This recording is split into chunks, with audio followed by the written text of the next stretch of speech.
اللہ اللہ اللہ اللہ اللہ اللہ اللہ اللہ اللہ لا الہ الا ہو اللہ اللہ اللہ لا الہ الا ہو۔ بسم اللہ الرحمن الرحیم۔ سيقول السفهاء من الناس ما ولاهم عن قبلتهم التي كانوا عليها قل لله المشرق والمغرب يهدي من يشاء إلى صراط مستقيم صدق الله العظیم۔ سورہ بقرہ آیت نمبر 142 کی تلاوت کی گئی ہے، اور جیسا کہ سابقہ نشست میں عرض کیا گیا تھا کہ الحمدللہ درس تفسیر کلام پاک کے طور پر پہلا پارہ مکمل ہوا اور دوسرے پارے کی پہلی آیت آج پڑھنے کا شرف حاصل کیا گیا ہے۔ اللہ تبارک و تعالیٰ کا ارشاد پاک ہو رہا ہے، جس کا معنی اور مفہوم یہ ہے، ان قریب بے وقوف لوگ کہیں گے کہ ان مسلمانوں کو ان کے اس قبلے یعنی بیت المقدس سے کس نے پھیر دیا جس پر وہ پہلے تھے۔ آپ کہیے کہ مشرق اور مغرب اللہ ہی کے ہیں، وہ جسے چاہے صراط مستقیم پر چلاتا ہے۔ انشاءاللہ تبارک و تعالی آج کے درس میں اسی کے معنی اور مفہوم کے تحت تحویل قبلہ کے حوالے سے اور اسی کے مسائل کے حوالے سے اور کعبے کو قبلہ بنائے جانے کے حوالے سے اور استقبال قبلہ کے فقہی مسائل اور اسی کے ساتھ ساتھ چند ضروری اور اہم باتوں پر انشاءاللہ تبارک و تعالی آج کی نشست میں گفتگو کرنے کی سعادت حاصل کی جائے گی۔ اللہ تبارک و تعالی نے اس آیت مبارکہ کا آغاز اس انداز سے فرمایا کہ ارشاد فرمایا کہ ان قریب بے وقوف لوگ کہیں گے۔ یہ ان لوگوں کو کہا گیا جن پر یہودیت، عیسائیت اور کفر کا غلبہ تھا، اور یہ پہلے ہی سے اللہ تبارک و تعالی نے اپنے حبیب پاک صلی اللہ تعالی علیہ وسلم کو آگاہ فرما دیا اس بات سے، تاکہ جب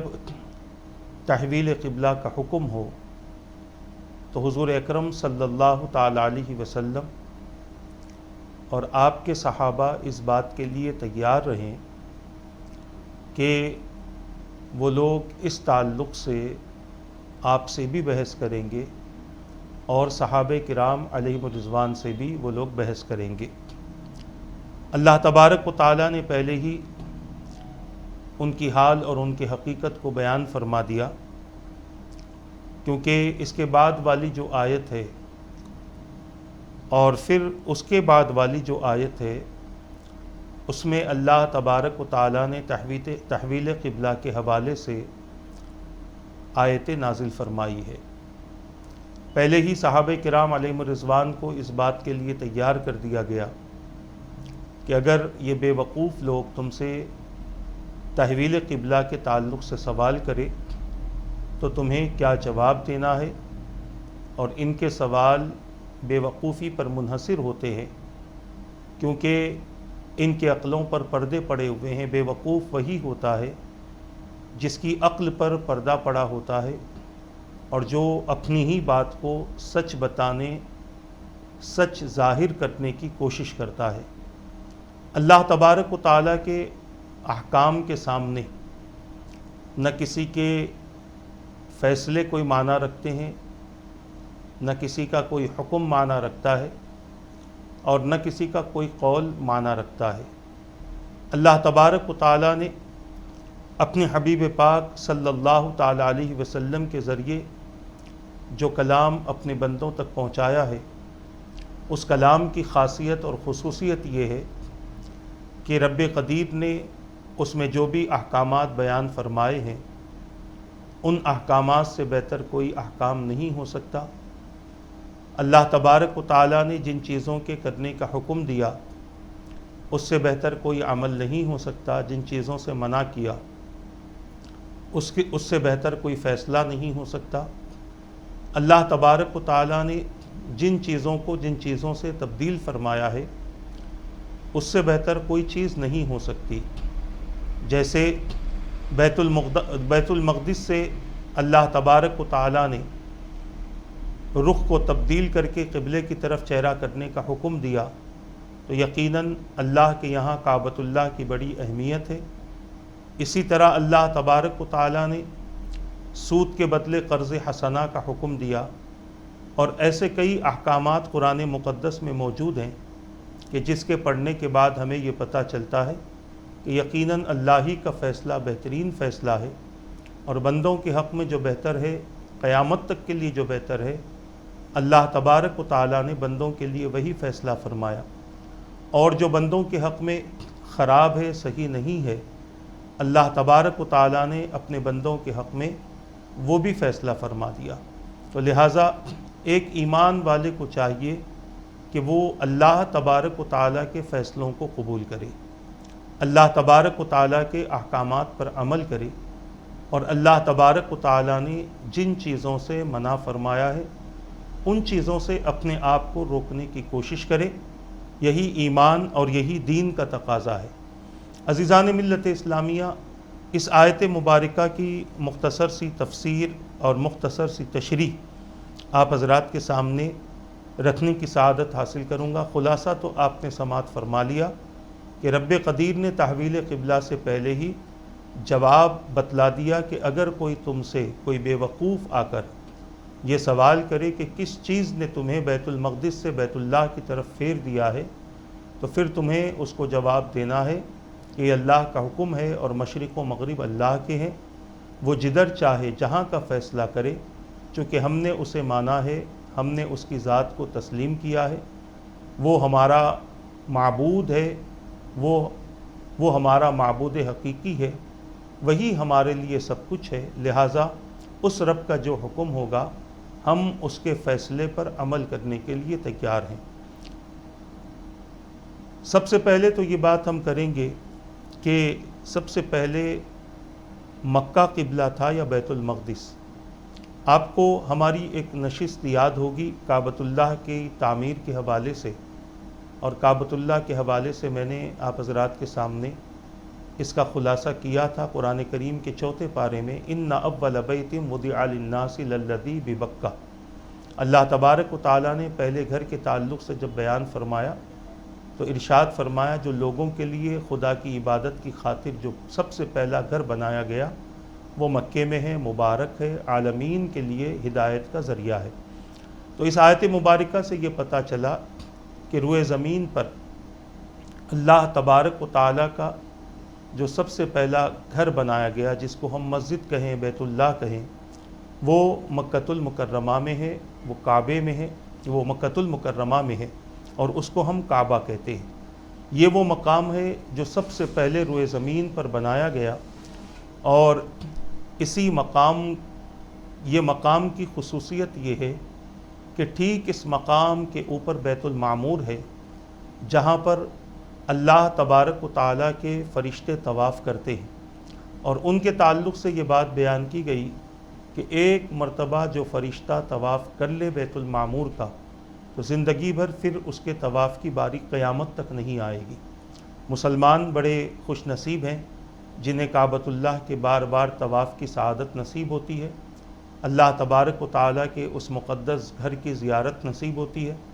وہاں کی نمازیں نصیب ہوتی ہیں، وہاں کا دیدار اور دیکھنا نصیب ہوتا ہے، وہاں پر بیٹھ کر تلاوت قرآن کرنا نصیب ہوتا ہے،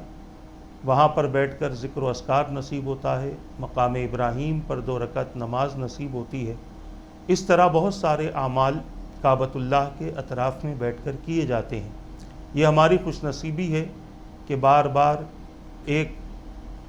معتمر کو، عمرہ کرنے والے کو بار بار کعبے کا طواف بھی نصیب ہوتا ہے، ایک طواف کرنے والا بار بار کعبے کا طواف کرتا ہے، حج کرنے والے کو کئی مرتبہ طواف کی سعادتیں نصیب ہوتی ہیں۔ سب سے پہلے طواف قدوم نصیب ہوتا ہے، پھر اس کے بعد طواف زیارت نصیب ہوتا ہے، اور بھی اس درمیان وہ کئی طواف کرتا ہے۔ جب تک وہاں پر ہے اسے اللہ کی عبادت کا بے شمار موقع ملتا ہے۔ بتانا مقصد یہ ہے کہ سب سے پہلے اللہ تبارک و تعالیٰ کی رضا کی خاطر جو گھر بنایا گیا وہ کعبۃ اللہ ہے۔ اس کے بعد پھر پوچھا گیا کہ دوسرا گھر کون سا بنا، تو بیت المقدس کے تعلق سے بتایا گیا، اور کعبۃ اللہ اور بیت المقدس کے درمیان میں 40 سال کا فاصلہ ہے۔ اب بعض روایتیں یہ ملتی ہیں حضرت سلیمان علیہ السلام نے بنایا، تو حضرت سلیمان علیہ السلام نے اس گھر کو دوبارہ تعمیر فرمایا۔ سب سے پہلی اس کی تعمیر ہو گئی تھی جس طرح کعبۃ اللہ کی تعمیر ہوئی تھی۔ پہلے حضرت آدم علیہ السلام نے کعبۃ اللہ کی تعمیر فرمائی فرشتوں کی مدد سے، دوسری مرتبہ حضرت سیدنا ابراہیم علیہ السلام نے کعبۃ اللہ کی تعمیر فرمائی اپنے بیٹے کی مدد سے، اور پہلی تعمیر جو ہوئی تھی اس میں مائی حوا رضی اللہ تعالی عنہا بھی اپنی طرف سے کعبۃ اللہ کی تعمیر میں آپ نے بھی حصہ لیا۔ تو عرض کرنا یہ ہے کہ سب سے پہلے روئے زمین پر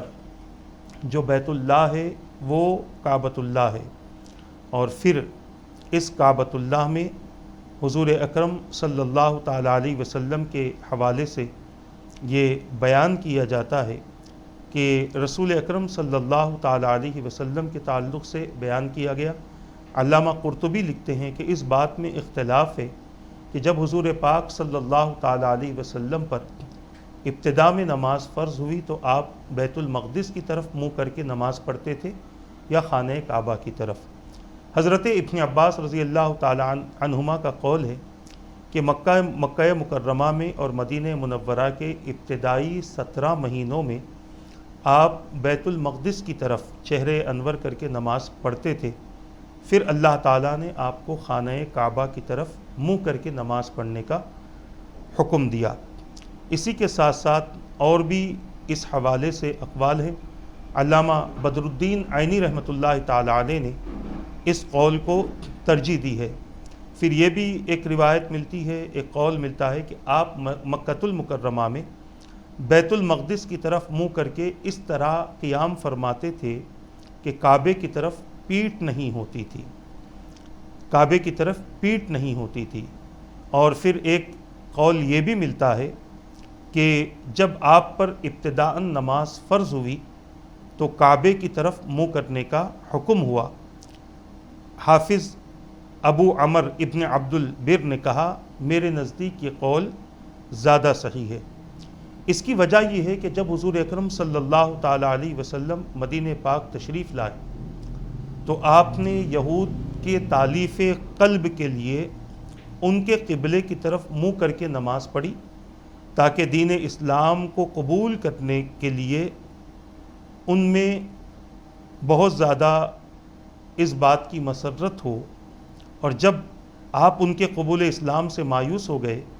تو پھر آپ نے یہ چاہا کہ کوئی ایسا حکم نازل ہو کہ چہرہ کعبے کی طرف پھر جائے۔ عزیزان ملت اسلامیہ، یہود مدینہ میں آباد تھے اور مشرکین مکۃ المکرمہ میں آباد تھے۔ مشرکین نے تو اپنا قبلہ کیا کہیں، اپنی پوری توجہ کعبے پر ہی رکھی ہوئی تھی،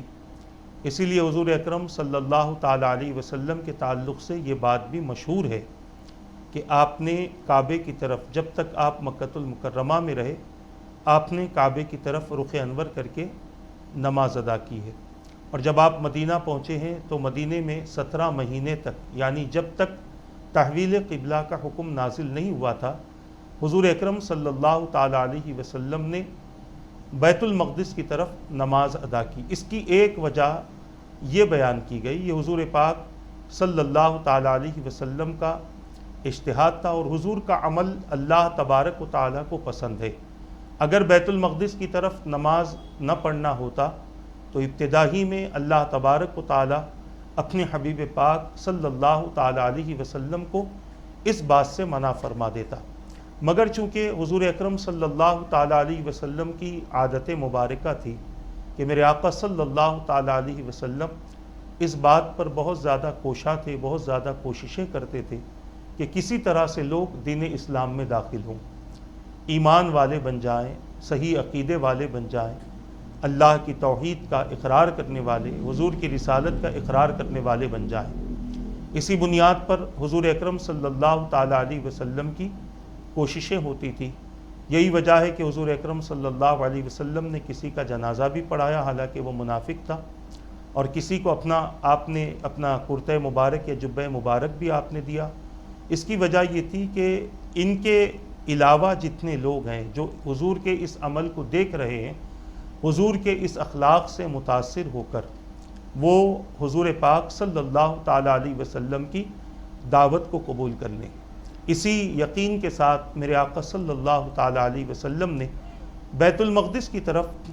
توجہ کر کے آپ نے نماز ادا کرنی شروع کی۔ اللہ کے رسول صلی اللہ تعالیٰ علیہ وسلم کا یہ عمل 17 مہینوں تک رہا، اور ان 17 مہینوں میں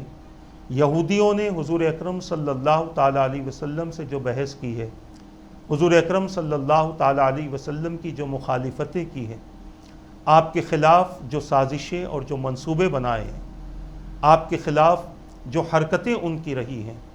اور جو لوگ جو قبیلے اسلام سے وابستہ ہوتے تھے، اسلام قبول کرتے تھے، تو ان کے درمیان میں وہ پرانی دشمنیاں یاد دلا کر ان کو جھگڑانے کی کوشش کرتے تھے۔ قبیلے اوس و خزرج یہ وہاں کے بڑے مشہور قبیلے تھے۔ جب یہ لوگ ان لوگوں نے اسلام قبول کیا اور یہودیوں کو جب یہ بات ناگوار گزری تو انہوں نے ان کے درمیان میں لڑائی جھگڑے کا پھر سے آغاز کروانے کی کوشش کی، مگر اللہ کے رسول صلی اللہ تعالیٰ علیہ وسلم کے دخل کی وجہ سے وہ ان کی کوششیں رائگاں ہو گئی اور بیکار ہو گئی۔ بتانا یہ چاہتا ہوں کہ حضور اکرم صلی اللہ تعالیٰ علیہ وسلم سے ان کی سخت دشمنی صرف اور صرف اس لیے تھی کہ وہ انتظار کر رہے تھے حضور کا، مگر ان کا انتظار یہ تھا کہ وہ ہمارے خاندان اور ہمارے قبیلے سے ہوں، بنی اسرائیل سے ہوں، مگر وہ اہل عرب میں سے ہوئے، بنی ہاشم میں سے ہوئے تو انہیں بڑی تکلیف ہوئی، قریش میں سے ہوئے تو بڑی تکلیف ہوئی، اور اس تکلیف کو وہ برداشت نہ کر سکے اور حضور اکرم صلی اللہ تعالیٰ علیہ وسلم کے خلاف سازشیں کرنے لگے۔ اور ان کی سازشوں کا عالم یہ تھا کہ وہ لوگوں کو اس طرح سے ان کے ذہن و خیال کو خراب کرتے تھے کہ وہ اللہ کے دین کی بھی مخالفت کرتے اور حضور اکرم صلی اللہ تعالیٰ علیہ وسلم کی بھی بہت زیادہ مخالفت کرتے۔ مگر یہ بات طے تھی، یہ بات ظاہر ہو چکی تھی کہ یہ جو دین آ چکا ہے، اب یہ دین سارے ادیان پر ظاہر ہوگا، سارے ادیان پر غالب ہوگا، اور اب اس دین کی کیفیت یہ ہوگی کہ اب اس دین کے علاوہ کسی اور نبی کے دین کو نہ غلبہ ہوگا، نہ کسی اور نبی کی شریعت اس دین کے آنے کے بعد باقی رہے گی۔ احکام ان کے ختم ہو جائیں گے، کتابیں ان کی باقی رہیں گی، مگر ان کتابوں میں بھی ان لوگوں نے تبدیلی کر دی تھی۔ تو حضور اکرم صلی اللہ تعالیٰ علیہ وسلم نے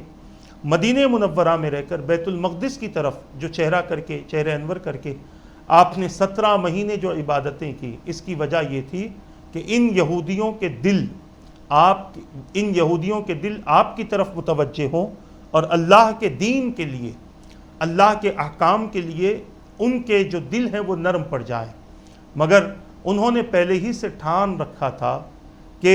ہم اس دین کو قبول کرنے والے نہیں ہیں،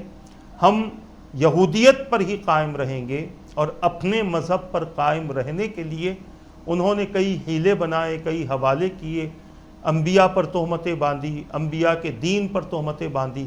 حضرت ابراہیم علیہ السلام کے دین پر انہوں نے تہمتیں باندھی۔ اللہ تبارک و تعالیٰ نے انہیں ہر چیز کا جواب دیا اور پھر بتلا دیا کہ جو لوگ دین ابراہیمی پر قائم نہیں ہے وہ بے وقوف ہیں،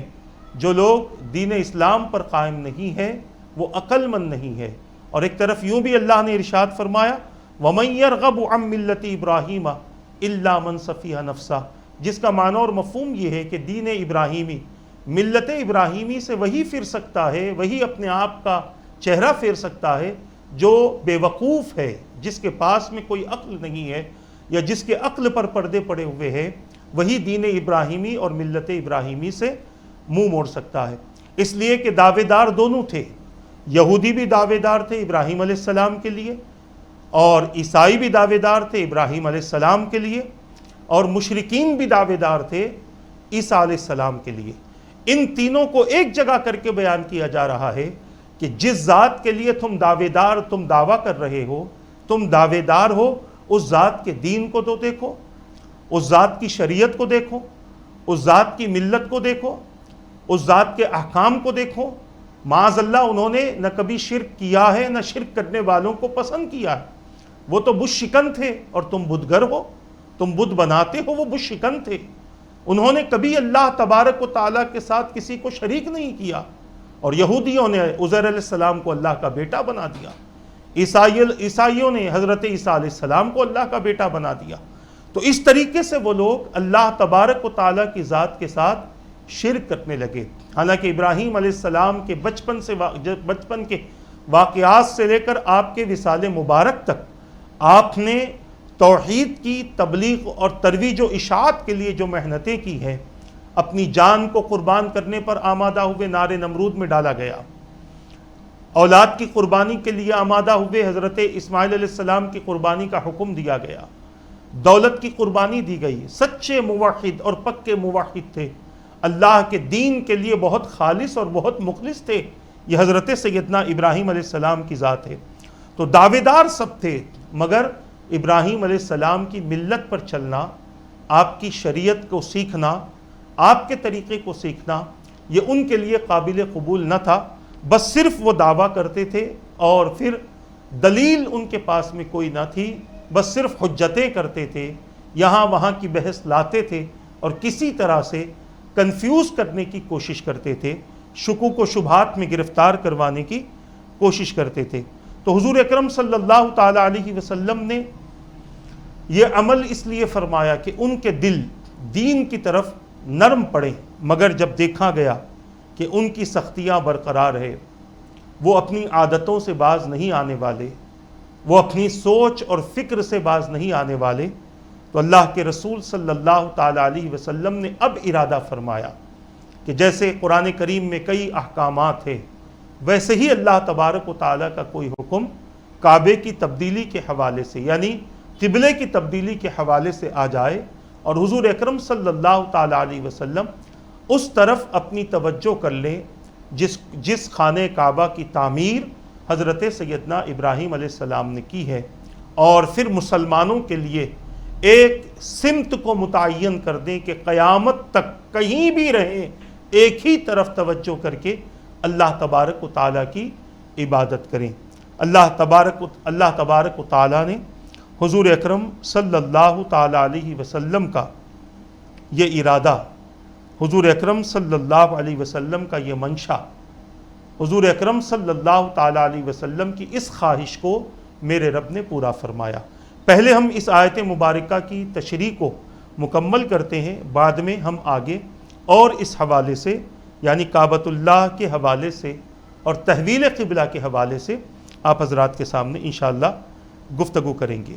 تحویل قبلہ کے تعلق سے امام بخاری رحمۃ اللہ تعالیٰ علیہ روایت کرتے ہیں کہ حضرت برا رضی اللہ تعالیٰ عنہ بیان کرتے ہیں کہ جب حضور پاک صلی اللہ تعالیٰ علیہ وسلم شروع مدینے میں آئے تو اپنے نانا یا ماموں کے گھر ٹھہرے، اور آپ نے 16 یا 17 مہینے بیت المقدس کی طرف منہ کر کے نماز پڑھی، اور آپ کو یہ پسند تھا کہ آپ کا قبلہ بیت اللہ ہو جائے، اور آپ نے اس کی طرف منہ کر کے جو پہلی نماز پڑھی وہ عصر کی نماز تھی۔ آپ کے ساتھ ایک جماعت نے نماز پڑھی، پھر آپ کے ساتھ نماز پڑھنے والوں میں سے ایک شخص ایک مسجد والوں کے پاس سے گزرا، وہ اس وقت رکوع میں تھے۔ اس نے کہا میں گواہی دیتا ہوں کہ میں نے رسول پاک صلی اللہ تعالیٰ علیہ وسلم کے ساتھ مکے کی طرف منہ کر کے نماز پڑھی ہے۔ وہ لوگ حالت نماز میں بیت اللہ کی طرف پھر گئے۔ یہود اور اہل کتاب کو یہ پسند تھا کہ آپ بیت المقدس کی طرف منہ کر کے نماز پڑھتے رہیں۔ جب آپ نے بیت اللہ کی طرف منہ کر لیا، چہرے انور کر لیا، تو ان کو یہ ناگوار گزرا۔ صحیح بخاری میں یہ حدیث ہے، جلد اول میں۔ اس حدیث پاک کو امام بخاری نے نقل فرمایا ہے۔ علامہ بدر الدین عینی رحمۃ اللہ تعالی علیہ لکھتے ہیں کہ اس مسجد کی نمازیوں کو خبر واحد سے یہ علم ہو گیا کہ قبلہ بدل گیا۔ یعنی ایک صحابی نے آ کر جب اس بات کی خبر دی کہ قبلہ بدل گیا، اب ان کے لیے یہ ممکن تھا کہ وہ اس نماز کو توڑ کر حضور کے پاس جاتے اور تحویل قبلہ کی تحقیق کرتے، اور یہ بھی ممکن تھا کہ وہ اس خبر پر اعتماد کر کے نماز میں قبلہ تبدیل کر لیتے۔ تو انہوں نے اجتہاد سے دوسری صورت پر عمل کیا، یعنی وہ حضور کے پاس نہیں گئے نماز توڑ کر، بلکہ جیسے ہی ان تک یہ خبر پہنچی انہوں نے اجتہاد کیا، غور و فکر کیا، اور غور و فکر کرنے کے بعد دوسری صورت پر عمل کیا۔ علامہ بدر الدین عینی رحمۃ اللہ علیہ فرماتے ہیں اس سے معلوم ہوا کہ خبر واحد حجت ہے اور اپنے اجتہاد سے نماز میں قبلہ کی سمت بدلنا جائز ہے۔ بلکہ اب یہاں پر ایک مسئلہ سن لیں۔ اب اگر کوئی ایسا شخص ہے جو کسی ایسے مقام پر نماز پڑھ رہا ہے جہاں قبلے کے بارے میں اسے شک ہے، جیسے رات کا وقت ہے یا دن کا وقت ہے، کہیں سفر کر کے جا رہا تھا اور جاتے جاتے اچانک گھڑی دیکھا اس نے، نماز کا وقت ہو گیا۔ اب وہاں اترا، وضو کے لیے پانی بھی اس کے پاس میں تھا، یا ایسے مقام پر رکا جہاں پر بورویل تھی، جہاں پانی کا انتظام تھا، ندی تھی، تالاب تھا، پانی بہہ رہا تھا، اور دن کا وقت ہے مگر آسمان پر ابر ہے، سورج چھپا ہوا ہے،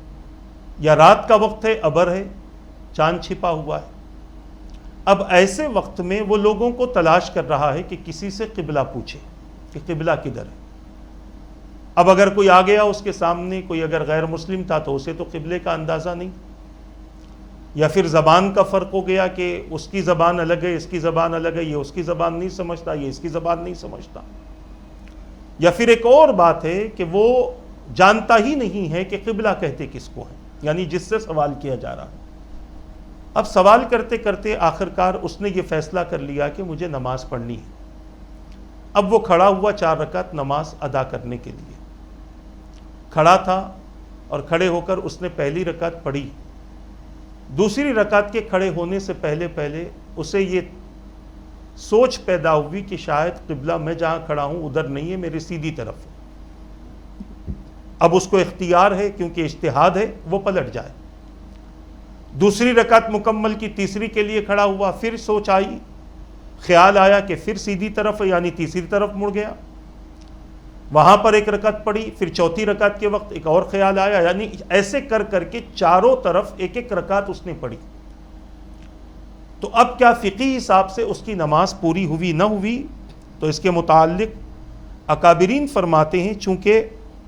ہر رکعت میں اس پر قبلہ مشتبہ تھا تو وہ اپنے اجتہاد سے ہر رکعت میں سمت بدل جائے۔ عمدۃ القاری میں علامہ بدر الدین عینی رحمۃ اللہ تعالی علیہ نے اس حدیث پاک کی تشریح فرمائی ہے۔ بتانے کا مقصد و منشا یہ ہے کہ اب اگر یہ کہیں کہ صرف قبلہ مشرق کی طرف ہی ہے یا قبلہ مغرب کی طرف ہی ہے، جیسے ہمارا قبلہ مغرب کی طرف ہے، دوسروں کا قبلہ مشرق کی طرف ہے، بعض کا شمال کی طرف سے ہے، بعض کا جنوب کی طرف سے، تو قبلہ ایک سمت متعین کرنے کے لیے ہے، ورنہ اللہ کی ذات تو ہر طرف ہے۔ قل للہ المشرق والمغرب، آگے ہم اس کی تشریح بیان کریں گے۔ اللہ کی ذات ہر طرف ہے، قبلہ ایک سمت دی گئی ہمیں تاکہ بندہ اس کی طرف توجہ کرے، مگر اس بات کو ذہن میں رکھ لیں کہ سجدہ کعبے کو نہیں کرنا، سجدہ خدا کو کرنا ہے۔ معاذ اللہ کوئی شخص اگر یہ سوچ کر سجدہ کرتا ہے کہ میں کعبے کو سجدہ کر رہا ہوں، تو بعض اکابرین نے فرمایا کہ وہ مشرک ہو جائے گا۔ سجدہ خدا کے لیے ہے، اللہ کی ذات کے لیے سجدہ کرنا، ایک سمت متعین کی گئی۔ اسی لیے ہم جب کعبۃ اللہ میں نماز پڑھتے ہیں تو چاروں طرف سے نماز ہوتی ہے، کسی ایک طرف سے نماز نہیں ہوتی کہ مشرق کی طرف ہی سے ہم نماز ادا کریں، مغرب کی طرف سے نہیں کر سکتے، شمال اور جنوب کی طرف سے نہیں کر سکتے۔ عزیزان ملت اسلامیہ، یہ سوچ اور یہ تصور غلط ہے۔ بندے کو یہ چاہیے کہ جب بھی خدا کی عبادت کرے تو تصور یہ ہو، یقین یہ ہو کہ میں اللہ تبارک و تعالیٰ کی عبادت کر رہا ہوں اور اللہ کے لیے عبادت کر رہا ہوں۔ یہ تو صرف ایک توجہ کی خاطر اللہ تبارک و تعالیٰ نے ہمیں اس کی طرف چہرہ کرنے کا حکم دیا۔ اسی طرح علامہ قرطبی لکھتے ہیں کہ صحیح بخاری کی روایت ہے کہ تحویل قبلہ کے بعد بیت اللہ کی طرف جو نماز سب سے پہلی پڑھی گئی وہ عصر کی نماز تھی، اور امام مالک کی ایک روایت ہے کہ وہ صبح کی نماز تھی، اور ایک قول یہ ہے کہ یہ حکم بنو سلمہ کی مسجد میں نازل ہوا۔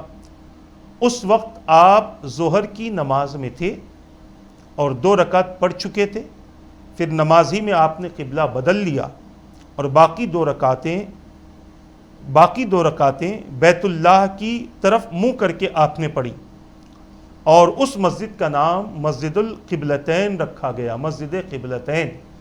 آج بھی جو حضرات عمرے کو جاتے ہیں، ٹور آپریٹرز انہیں خاص طور سے جب زیارتوں کو لے کر جاتے ہیں تو مسجد قبلتین لے کر جاتے ہیں۔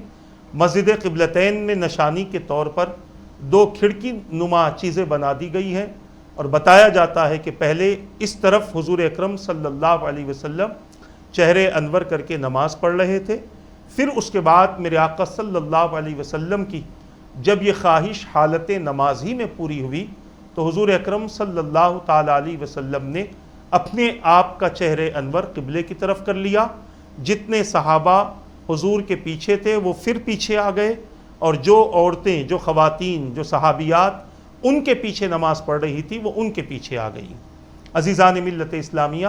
اس میں ایک بڑی آزمائش تھی۔ قرآن آگے کہتا ہے، آگے ہم اس کا تذکرہ کریں گے 2 آیت میں اور 3 آیت میں، اس پر ایک بڑی آزمائش تھی، اس آزمائش کا انشاءاللہ تذکرہ کیا جائے گا۔ تو حدیث پاک میں ہے، صحیح بخاری کی جو تشریح کرتے ہوئے علامہ قرطبی لکھتے ہیں کہ اس مسجد کا نام مسجد قبلتین رکھا گیا چونکہ بیت اللہ اور بیت المقدس ایک دوسرے کے بالمقابل ہے، اپوزٹ ہیں ایک دوسرے کے، اس لیے نماز میں مرد گھوم کر عورتوں کی جگہ آ گئے اور عورتیں گھوم کر مردوں کی جگہ آ گئی۔ عزیزان ملت اسلامیہ، اور یہ کب ہوا کہ اس کے تعلق سے بتایا گیا کہ 17 ماہ اور 3 دن بیت المقدس کی طرف نمازیں پڑھی، کیونکہ آپ 12 ربیع الاول کو مدینہ منورہ آئے تھے، اور اللہ تعالیٰ نے آپ کو منگل کے دن نصف شعبان کو کعبے کی طرف منہ کرنے کا حکم دیا۔ بیت المقدس کی طرف منہ کر کے نماز پڑھنے کی کیفیت میں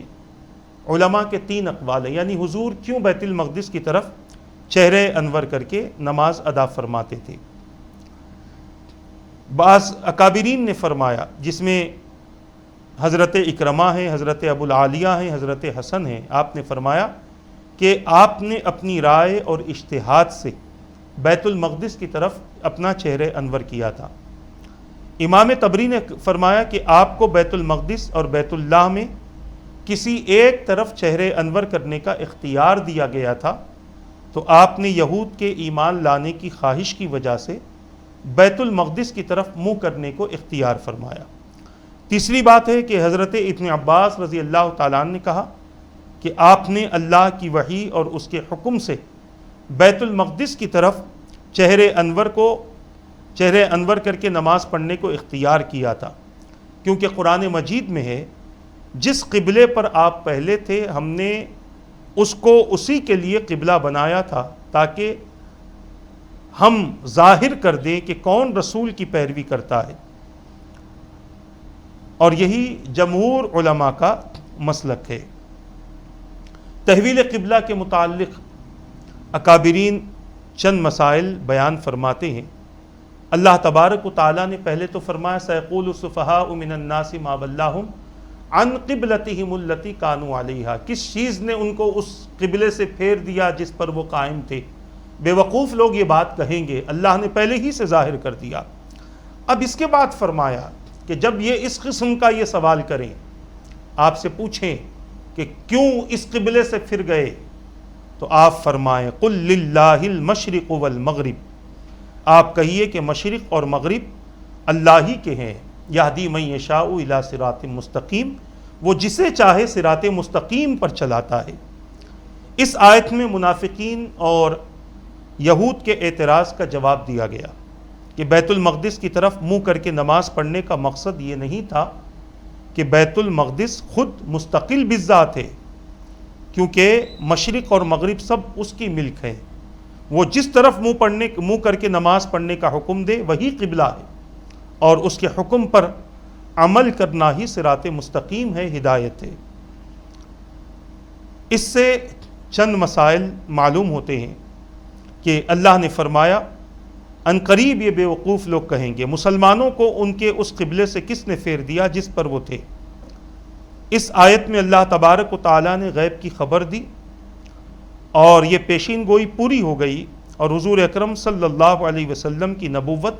اور قرآن مجید کی صداقت کی یہ بات قوی دلیل ہے، یعنی وہ لوگ جو بعد میں پوچھنے والے تھے اللہ تبارک و تعالیٰ نے پہلے ہی سے اس چیز کو ظاہر فرما دیا۔ اور پھر اس آیت میں یہ دلیل ہے کہ اللہ تعالیٰ کی کتاب میں ایسے بھی احکام ہیں جو ناسخ اور منسوخ ہیں، اور علماء کا اس بات پر اجماع ہے کہ قرآن مجید نے جس حکم کو سب سے پہلے منسوخ کیا وہ بیت المقدس کی طرف منہ کر کے نماز پڑھنا ہے۔ بیت المقدس کی طرف منہ کر کے نماز پڑھنے کا حکم قرآن میں نہیں تھا، صرف نبی کی سنت سے ثابت تھا، اور قرآن مجید نے اس حکم کو منسوخ کر دیا۔ اس سے معلوم ہوا کہ قرآن سنت کا ناسخ ہے۔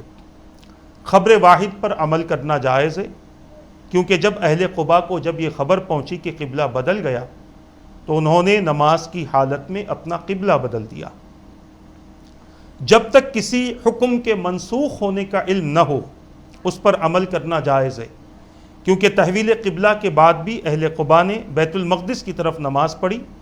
کیونکہ ان کو اس وقت تک تحویل قبلہ کا علم نہیں ہوا تھا۔ نماز کے لیے ایک جہت کی طرف یعنی ایک ہی طرف توجہ کرنے کی اس کے اندر کیا اسرار ہیں، کیا باتیں چھپی ہوئی ہیں، اس کے متعلق اکابرین فرماتے ہیں کہ اگر نماز میں کسی ایک جہت کی طرف منہ کرنے کا حکم نہ دیا جاتا تو کوئی مشرق کی طرف منہ کر کے نماز پڑھتا، کوئی مغرب، کوئی شمال اور کوئی جنوب کی طرف۔ اس طرح عبادت میں مسلمانوں کا اتفاق اور جمعیت یعنی جماعت نہ پائی جاتی، اور جب دنیا کے تمام مسلمان ایک طرف منہ کر کے نماز پڑھیں گے تو ان کی عبادت میں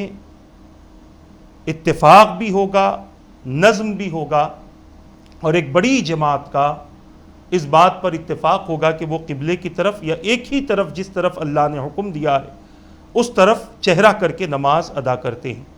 اور اسلام نے تمام عبادات میں مسلمانوں کو اتفاق اور نظم کے تابع فرمایا ہے۔ جب انسان کسی صاحب اقتدار کے پاس جاتا ہے تو اس کی طرف متوجہ ہو کر اپنی درخواست پیش کرتا ہے۔ نماز میں انسان اللہ کی طرف متوجہ ہو کر اس کی حمد و ثنا کرتا ہے، اس کی تسبیح کرتا ہے، اس کے سامنے اپنی درخواست پیش کرتا ہے، تو اسی وجہ سے اس کی توجہ کے لیے کعبۃ اللہ کو قبلہ بنایا گیا تاکہ وہ اسی طرف متوجہ رہے۔ نماز میں اصل یہ ہے کہ خشوع خضوع ہو اور حضور قلب ہو۔ اگر انسان مختلف جہات کی طرف متوجہ ہو کر نماز پڑھے تو اس سے حضور قلب حاصل نہیں ہوگا، یعنی بار بار اپنی قبلے کو تبدیل کرتا رہے، ایک رکعت ادھر پڑھی، ایک رکعت ادھر، ایک رکعت ادھر، ایک رکعت ادھر، تو اس کا خود کا خشوع باقی نہیں رہتا۔ یہ اس وقت میں ہے جب بندے کو قبلے کی سمت معلوم نہ ہو، اس وقت میں اسے اس بات کی اجازت ہے۔ اب اگر کوئی یہ کہے کہ اللہ مشرق و مغرب اللہ کا ہے، ہر سمت خدا ہے، فَأَيْنَمَا تُوَلُّوا فَثَمَّ وَجْهُ اللَّهِ، تو ہم چاروں طرف 4 رکعتیں ادا کریں گے، تو اب اس میں آپ کا اجتہاد نہیں ہو سکتا، جبکہ قرآن کریم کی طرف سے اللہ تبارک و تعالیٰ نے حکم کو واضح فرما دیا ہے۔ اب آپ کا اجتہاد یہاں پر کام نہیں کر سکتا، تو اسی لیے حضور قلب کے لیے اللہ تبارک و تعالیٰ نے ایک قبلہ بنا دیا تاکہ سب اس کی طرف متوجہ ہو کر حضور قلب کے ساتھ نماز پڑھیں۔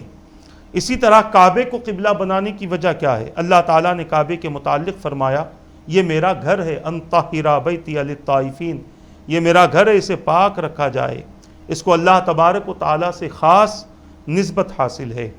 یہودیوں نے سمت مغرب کو قبلہ بنایا تھا، وہ اپنے اجتہاد پر،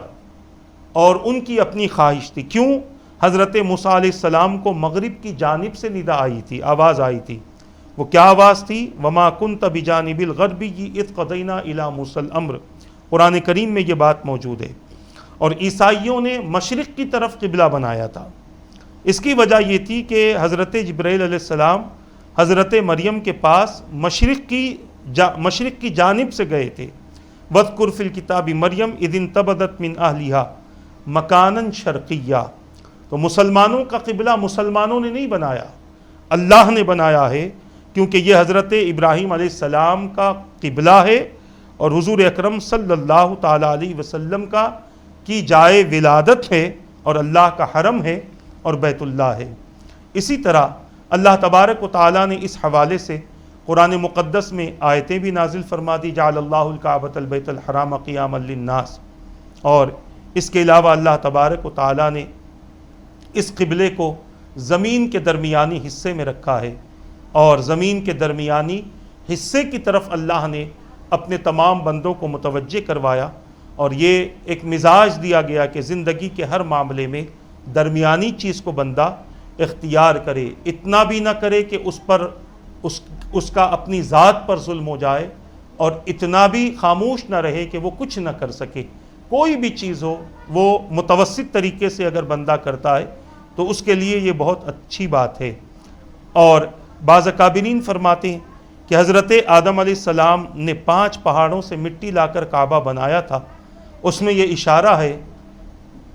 اشارہ ہے کہ اگر تمہارے گناہ پہاڑ جتنے بھی ہوئے تو کعبے کی طرف نماز پڑھنے سے جھڑ جائیں گے۔ ایک بات یہ بھی ملتی ہے، جب مسلمان بیت المقدس کی طرف منہ کر کے نماز پڑھتے تھے تو یہود طعنہ دیتے تھے کہ تم ہماری مخالفت کرتے ہو اور ہماری مسجد کی طرف منہ کر کے نماز پڑھتے ہو۔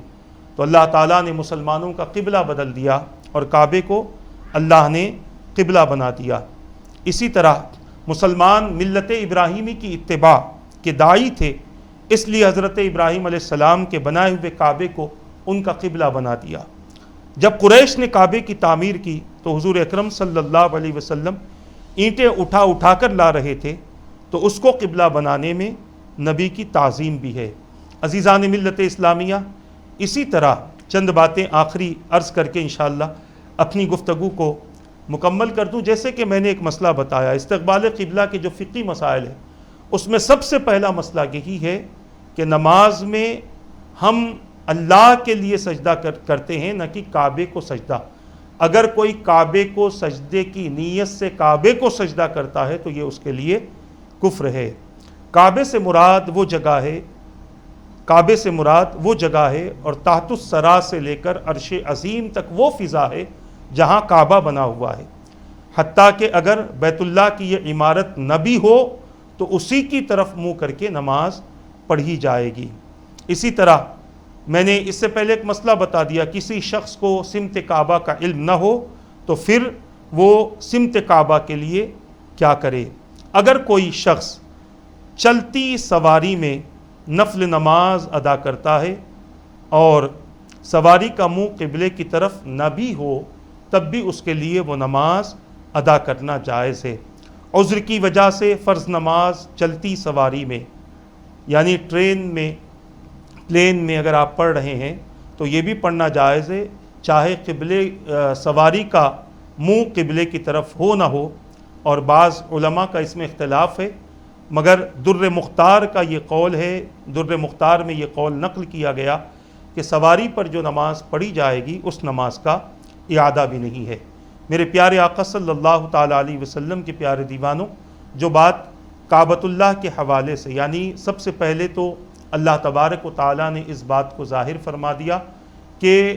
آپ جب بیت المقدس سے کعبے کی طرف پھریں گے تو بے وقوف لوگ آپ کے تعلق سے یا صحابہ کے تعلق سے گفتگو کریں گے، اس کا جواب اللہ تبارک و تعالیٰ نے اپنے بندوں کو سکھا دیا۔ اسی طرح کعبۃ اللہ کے کیا اسرار ہیں، اس کی طرف چہرہ کیوں کیا جاتا ہے، اور پھر کس وجہ سے اس کی طرف منہ کر کے نماز پڑھی جاتی ہے، تحویل قبلہ کے کیا مسائل ہیں، یہ چند باتیں میں نے آپ حضرات کے سامنے عرض کی ہیں۔ اس کے بعد جو آیت ہم پڑھیں گے اس آیت میں اور اس کے بعد والی آیت میں اللہ تبارک و تعالیٰ نے تحویل قبلہ کے تعلق سے احکامات جاری فرمائے ہیں، اور اسی آیت کے نازل ہونے کے بعد رب قدیر نے حضور اکرم صلی اللہ تعالیٰ علیہ وسلم نے